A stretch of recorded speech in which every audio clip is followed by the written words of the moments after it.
ये बच्ची है, कितनी उम्र है इसकी? 2.5 साल की बच्ची है। और इसके बचपन में इसको प्रॉपर डाइट इसकी माँ ने नहीं ली, गर्भावस्था के दौरान और बच्चे पैदा होने के बाद भी इन्होंने प्रॉपर डाइट नहीं ली, तो इसको रिकेट्स हो गया है। और रिकेट्स के अंदर ये दोनों टांगें इस तरह से टेढ़ी हो गई हैं। और जब हम नॉर्मल बच्चे के अंदर जब हम एड़ी मिला देते हैं तो घुटने भी मिलने चाहिए। इसमें घुटनों के अंदर करीब करीब 3 अंगुल का गैप आ रहा है, देखिए 3 अंगुल का गैप आ रहा है। तो ऐसा अगर हम ऐसे ही इसको बच्चे की परवरिश होगी तो इसकी टोटल लंबाई भी कम हो जाएगी और टांगें टेढ़ी हो जाने से तो जो घुटने की अर्थात 50-60 साल पे होती है, महिलाओं 50 साल पे, वो इसको 25-30 साल में घुटने दर्द करने लगेंगे क्योंकि ये टेढ़े हो गए हैं। और यहाँ पे घुटने अंदर टच करेंगे हड्डी तो टेढ़ी टांगों की वजह से वो कार्टिलेज घिस जाएगी और इसकी अर्थराइटिस 30-40 साल पे स्टार्ट हो जाएगी। उससे बचने के लिए हमें इस टांगों को सीधा करना चाहिए और जितनी जल्दी उतना करना चाहिए। तो इसके लिए सीधा करने का मतलब centre of the hip, centre of the knee और सेंटर ऑफ द एंकल, यानी सेकेंड टो, ये तीनों एक सीध में होने चाहिए। अभी ये ऐसे टेढ़े हो गए हैं, ठीक है, ये एक्सरे घर भूल आए, कोई बात नहीं। तो अभी मैं इसको सीधा करने के लिए, जैसे एक पेड़ की टहनी टेढ़ी हो जाती है तो एक लोहे की रॉड बांध करके और उसको रस्सियों से बांध के सीधा करते हैं, इसी तरह से वही सिद्धांत है। और हमारी ऑर्थोपेडिक सर्जरी का जो सिंबल है वो भी ऐसे ही, एक टेढ़ा पेड़ है और बगल में एक सीधी लकड़ी बांध के उसको रस्सियों से बांधा गया है। पूरी दुनिया के अंदर जितनी भी ऑर्थोपेडिक एसोसिएशन है उन सबका सिंबल ही यही है कि टेढ़ी चीज़ को बांध के सीधा करते हैं, ठीक। तो ये भी टेढ़ी टांगे हैं, इसको इस स्प्रिंट से बांध के 3 पॉइंट प्रेशर स्प्रिंट बोलते हैं इसको। तो 1 पॉइंट ये, 1 पॉइंट ये और 1 पॉइंट ये, 3 पॉइंट प्रेशर टेक्निक है। और तो इन तीनों पॉइंट से इसको सीधा करेंगे। और ये इसके स्ट्रेप्स हैं जिनमें वेलक्रो लगी हुई है और ये दूसरा है, दोनों टांगों के लिए है। तो ये डिफॉर्मिटी इस तरह से है तो हम इसको यूँ करेंगे, इस तरह से यूँ डिफॉर्मिटी क्रिएट करेंगे। डिफॉर्मिटी क्या कहें, डिफॉर्मिटी तो ये वाली स्प्रिंट इधर बांधेंगे। तो देख रहे हैं आप, ये इसकी डिफॉर्मिटी यूँ बाहर की तरफ जा रही है और ये इसकी इधर जा रही है। तो ये जब इसको बांधेंगे तो ये पैर को इस पैर को यहाँ खींच के लेके आएगी। तो ये सेंटर पॉइंट तो यहाँ जाएगा, ये ऐसे चला जाएगा, तो ये इसको यहाँ खींच के लाएगी।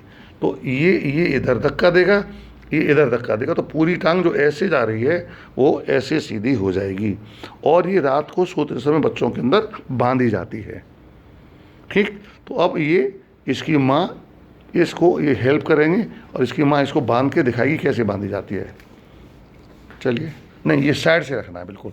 ये जो नी जॉइंट है इसके ठीक साइड में मैं आपको पेन से निशान बना देता हूँ, 1 सेकेंड।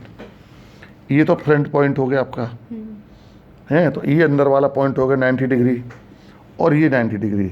तो इसका जो सेंटर पॉइंट है, ये इसका जो सेंटर पॉइंट है वो यहाँ इस जगह, कहीं इस जगह आना चाहिए, इस जगह पर, ये वाला पॉइंट, ठीक। तो इसका भी जो सेंटर पॉइंट है, ये वाला पॉइंट, ये जो पटेला होती है, पटेला सामने होती है, ये पटेला सामने रखिए, ठीक। देख लें, पैर को सीधा रखें, आसमान की तरफ पैर होना चाहिए। तो जब आसमान की तरफ पैर होगा, दोनों पैर मिला लीजिए, आसमान की तरफ रखिए, पैर मिला लीजिए, आसमान की तरफ रखिए, ये हाथ हटाइए, हाँ। तो तब उस समय ये सामने ये सेंटर पॉइंट आ गया पटेला का, उससे ठीक 90 डिग्री, उससे ठीक 90 डिग्री, तो बाहर आ रहा है। तो इधर का इसका जो सेंटर पॉइंट है, ये पॉइंट और इस वाले पॉइंट पे लगेगा ये। चलिए बांधिए, और ठीक इसी, ये लाई इसी जगह पे बस, ठीक।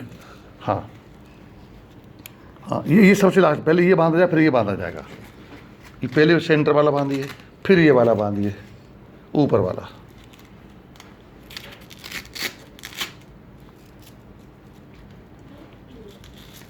कस के, ठीक, हाँ ठीक। अब इसको खींच के इधर लाइए, हाँ बांधिए। अब इसको बांध दीजिए,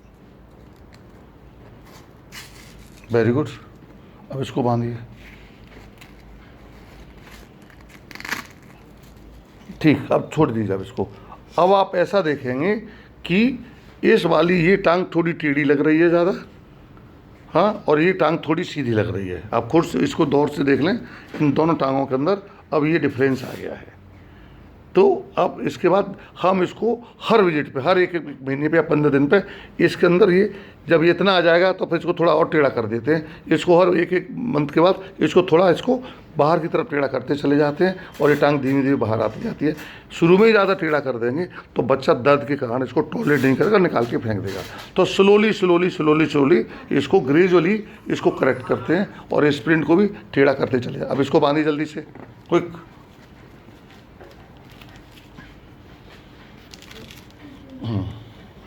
वेरी गुड, फर्स्ट क्लास, सही पॉइंट से पॉइंट मिला लिए। पहले इसको लगाइए, हाँ हटाइए। Very good very good. अब ऊपर वाला बताइए, इसको लास्ट में।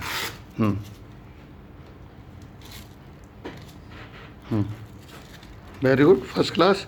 अब आप गौर से देखेंगे कि ये स्पेस क्रिएट हो गया। अब जब ये टांग टेढ़ी उसको हम इधर खींच के लेके आएंगे, ये प्रेशर, ये ऐसे टांग सीधी होगी इसकी, ठीक है ना। देखिए ये जो स्पेस आया है, ये टांग इस तरह से ऐसे सीधी होगी और इसको आप बांधिए। अब चलिए और अंदर दबा के रखिए, इसको बांधिए इसको, ठीक। और दूसरा भी बांध दीजिए। Very good. अब हम देखेंगे कि अब ये दोनों टांगें थोड़ी सीधी लग रही हैं और ये पैर भी थोड़े पास आ गए हैं। देखा, अब सीधी, थोड़ी सीधी लग रही हैं। हम बहुत ज़्यादा शुरू में इनको करेक्ट नहीं करते हैं। एक एक महीने पर इस तरह से करीब 3 से 4 महीने के अंदर ये टांगें पूरी सीधी हो जाती हैं। फिर भी इसको 1 साल तक स्प्रिंट बांधते हैं, क्योंकि जो डिफॉर्मिटी होती है वो रिकरेंस ना हो जाए, उसकी दोबारा से वापस ना आ जाए, ठीक है। इसलिए उसको मेंटेनेंस थेरेपी में इसको ऐसा करते हैं। 1 साल के बाद बच्चा भी इतना बड़ा हो जाता है कि स्प्रिंट उसके लिए छोटी बनने लगती है, उसके बाद इसको ख़त्म कर देते हैं। पर जिन बच्चों में बहुत ज़्यादा रेजिस्टेंट रिकेट्स होती है, उनके अंदर हम इसको 2 साल तक भी बांध सकते हैं, रात को सोते समय। शुरू में बच्चा आधा घंटा 15 मिनट ही टॉलरेट करता है, वो क्लेश करता है, आप निकाल दीजिए। धीमे धीमे बच्चे की टॉलरेंस पावर बढ़ती चली जाती है, वो पूरी रात को भी लगा लेता है। दिन में नहीं लगाते हैं, रात को सोते समय ही इसको लगाया जाता है। अब इसके साथ साथ बच्चे को हाई प्रोटीन डाइट, जिसमें पनीर है, दही है, दूध है, बेसन है, गोंद के लड्डू हैं, ड्राई फ्रूट्स हैं, फलों का जूस है, ठीक, ये सब चीज़ें दी जाती हैं। और बच्चे को नंगा करके सिर्फ चड्डी के अंदर धूप में सुबह से लेकर के दोपहर 12 बजे तक की धूप में 1 से 2 घंटे के लिए बच्चे को खेलने, पूरे नंगे शरीर में खेलने दिए। इसको सन बाथ कहते हैं। विटामिन डी का शुरू में इंजेक्शन देते हैं और उसके बाद विटामिन डी का सिरप देते हैं, कैल्शियम सिरप देते हैं। इन बच्चों में आयरन का भी सिरप देते हैं। तो इस तरह से धीमे धीमे ये बच्चे रिकेट से, जीनू वायरस या जीनू वेलगस डिफॉर्मिटी से बाहर आ जाते हैं।